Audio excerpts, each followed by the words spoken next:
specific processes. And that's really what I want to talk about. When I came here, someone was talking on Twitter. I said, what should we talk about at the International Builder Show? Some lady quit back. Just talk about the stuff that works.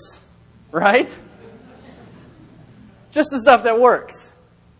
But guys, this stuff can work for you. So we're going to talk about a specific process. I'm going to talk about what happens with your leads.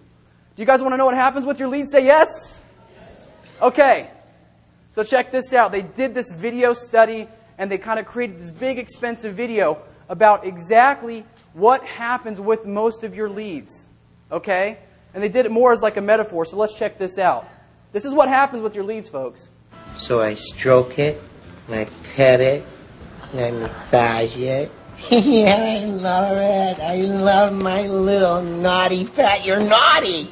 And then I take my naughty pet, and I go... Oh! I killed it! I killed my sale! That's when he blows it. You guys know what I'm talking about? Tommy Boy, oh my goodness. Guys, that's what's happened. You do everything that these guys just say, you follow it to the T, and what happens? You get the lead, and you just crush it. Why? Most of the time, you're sending it to a salesperson.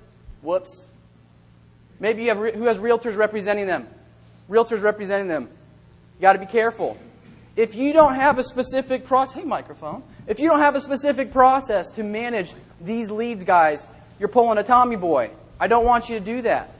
They go off into the ether if you're not following it fast. So let's talk about specific things that you guys can do to make sure you take care of this program. Okay, first and foremost, follow-up. Nikki Joy says it best. Follow-up is your first customer service test. You guys know what I'm saying?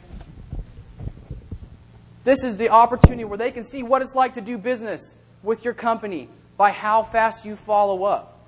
You can show people what it's like, the potential to do business with you. Most people can't even make it past this. When we talk about follow-up, it's got to be fast, guys. It's got to be fast. 5 minutes or less. Ricky Bobby, Talladega Nights, you know what he says? If you ain't first, you're last. There's some irony there. Here, I'll try it again. You guys can laugh after this. Hang on. If you ain't first, you're last. Ah, there we go. No, but seriously, MIT, a little bit more noted than Ricky Bobby, says you've got to follow up in 5 minutes or less. Why? They did a study in a car dealership which generates a whole lot of leads, and they found out that after 5 minutes, basically your chance of contacting them drops exponentially, almost 10 times in that first hour. How many of you guys follow up within 5 minutes or less? Raise your hand. I want to see big hands because I want to give you a high five. Oh my God. 3 of you. 30 minutes or less. Help me out here. I need some participation. 30 minutes or less. Very good. 4 hours or less? Good. You know why? Because 94% of customers expect a follow-up in 4 hours or less. What about a day? Go ahead. A day, 2 days. You're busy, right? Everybody's busy. You've got to follow up within 5 minutes or less. And this is something I would put out to you guys, a challenge if you take away some key points. Take these next 30 days. Follow up in 30 minutes or less. 30 days, 30 minutes or less. Why? Some of the companies I work with have these great programs that are generating all this traffic. The number one thing they say, they never let a phone call go unanswered, and they always respond to that email. And you know what their goal is? Get back in touch with them while they're still on your website. Aha. Do you guys know why? This next year, there's going to be any more customers? Probably not. You think we're stealing from the future with this tax credit? Maybe a little, right? How are you going to get customers next year? Myers-Barnes said it great yesterday. You're going to have to steal them. You're going to have to steal them from your competition. Let me tell you something, guys. There's good news and there's bad news. The bad news is nobody's following up. The good news is what?